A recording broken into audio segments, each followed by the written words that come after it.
Vou gravar agora a questão do ITA, pela ordem, que é de Química, que eu estava fazendo a prova de 2004, a questão 24, que vocês vão ver aí.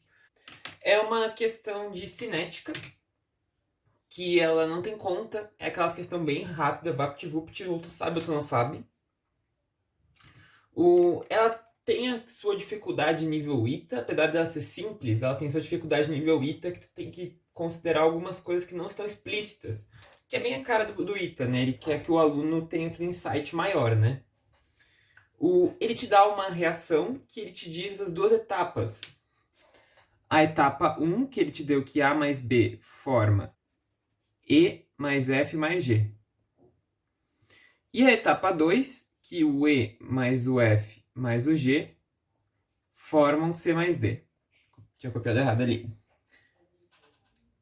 Com isso, ele pede para te desenhar o gráfico da energia potencial em função do caminho da reação, que é aquele gráfico clássico de cinética, né? Ele pede para te anotar a energia de ativação na primeira e na segunda etapa, porque tem duas etapas, né? A mais B formando um intermediário e o intermediário formando C mais D. Os intermediários, né? Ele pede para te notar a entalpia da reação e te fala que a reação é exotérmica. E ele também te pede para, considerando um catalisador, que age apenas na etapa lenta. Ele não te fala qual que é a etapa lenta. Ele quer que tu diga como que ficaria o gráfico com o catalisador. Vocês viram a questão aí, né? Bem, eu já desenhei aqui um spoiler exotérmico, né? Quando o exotérmico, ΔH é negativo, libera energia, né? Liberar energia, ΔH negativo. Endotérmico positivo, então esse era um ponto da questão. O gráfico, ele é famoso e é conhecido, né? O eixo Y é a energia e o eixo X é o caminho da reação. Bem, se a reação é exotérmica, o ΔH tem que ser negativo. Então a energia no final tem que ser menor do que no início, para a diferença de energia ser um número negativo. Então eu vou considerar que meus reagentes começam aqui em cima e eles terminam aqui embaixo. Então aqui eu tenho A mais B. Bem, eu vou ter duas etapas. Eu vou ter a etapa de A mais B formando E mais F mais G e E mais F mais G formando C mais D. Quem que é a etapa lenta? Que é quem define a velocidade da reação. A etapa lenta, vocês talvez saibam, é a segunda. Por que, se ele não me falou nada? Bem, não tem como ter certeza de tudo, porque, claro, é tudo muito jogado, assim, né? Pode ter casos que não seja assim. Mas, em geral, como na etapa 2 está reagindo 3 componentes para formar 2, aqui tem uma tendência a ser mais difícil de ocorrer a reação, porque a probabilidade de um choque efetivo entre 3 partículas é muito baixa. Quando é um choque efetivo entre 2 partículas já não é tão alto, mas agora entre 3 partículas é muito baixo. Existe uma coisa famosa que tu pode considerar aqui de teoria cinética das reações, teoria das colisões, que o K da reação ele é proporcional a um fator que é da frequência de colisões, a um fator, ele é proporcional a um fator energético, e ele é proporcional a um fator que a gente chama de estérico. Estérico tem a ver com geometria, que seria um fator probabilístico. Esse último fator, ele é estatístico. Estatístico. Ele é o que justifica que a reação aqui seja mais lenta. Porque é muito difícil tu ocorrer um choque efetivo entre 3 partículas. Mesmo que a frequência de colisões seja alta e eu tenha muita energia, quando eu tenho 3 partículas é muito mais difícil dessa reação ocorrer. Então o K acaba sendo proporcional a isso. A gente, em geral, quando a gente vai trabalhar em química no nível de ensino médio, para IMITA, né? A gente considera que o K, pela equação de Arrhenius, é A na menos EA sobre RT. Aqui a gente só tem explícito o fator energético, que seria esse aqui, né? Esse aqui é o fator energético, que tem energia de ativação, que é a temperatura.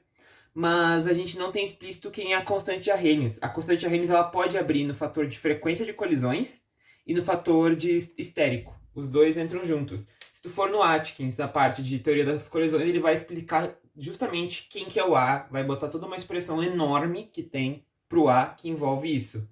Seria um P, que seria o necessário do estatístico, e a frequência de colisões seria um Z, que tu abre vários fatores. Tu faz o caminho médio, coisa assim, para conseguir descobrir qual seria a frequência de colisões em função das variáveis de um problema, como temperatura, o raio médio das partículas, assim vai.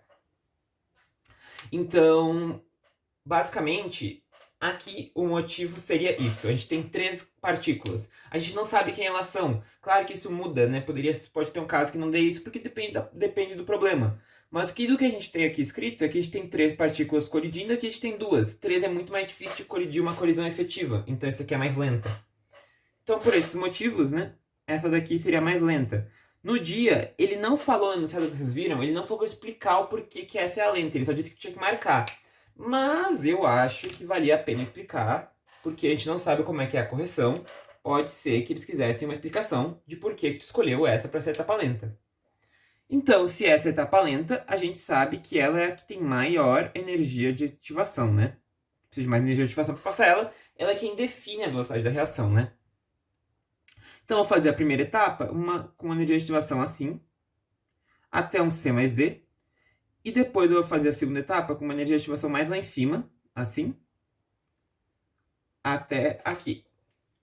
Aqui embaixo a gente tem o C mais D, tem que ser embaixo para o ΔH dando negativo.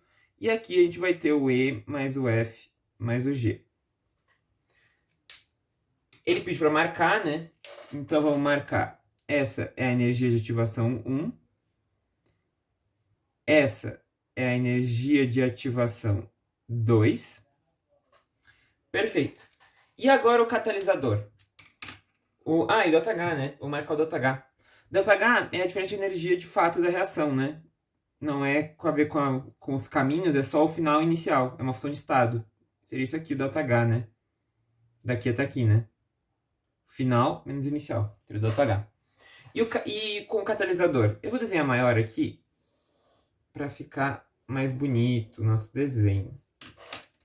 Já que isso daqui era uma questão que não tinha muita teoria, não tinha muita conta, faz um desenho bonito, né? Para ganhar ponto.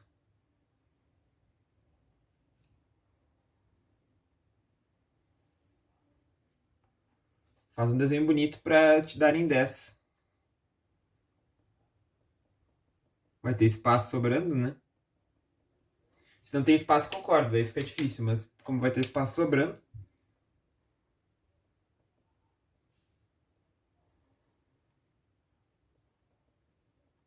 Aqui. Aí a gente vai botar o catalisador. O que vai fazer o catalisador? Ele vai diminuir a energia de ativação da segunda etapa, porque ele falou que ele age só na segunda. Ele falou isso no enunciado. Então vai acontecer o quê? Vai fazer isso aqui, ó. Aqui o pontilhado seria com o catalisador. O catalisador ele faz isso, né? Ele diminui a nossa energia de ativação.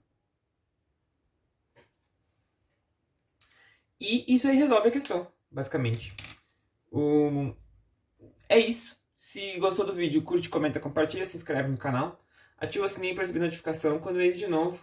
Na descrição do vídeo eu vou deixar e-mail para quem tiver interesse em aula particular. E é isso, gente. Um abraço e até a próxima questão. Vou botar um ΔH aqui, né? Valeu. Valeu aí.